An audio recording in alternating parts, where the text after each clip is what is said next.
Good afternoon. Yes, good afternoon, madam. What is your name? Luz A. Galang, How old are you? 37 by July 12. Are you single or married?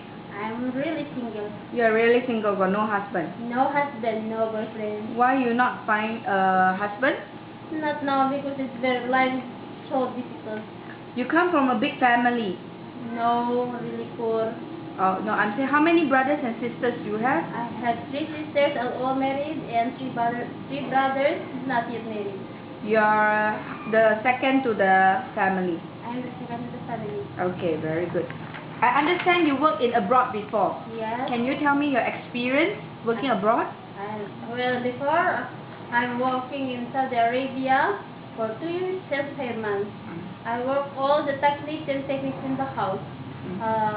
Example, well, that's for instance, cooking, caring babies for the 2 small babies, 7 years old and 8 years old and 14 years old and 17 years old.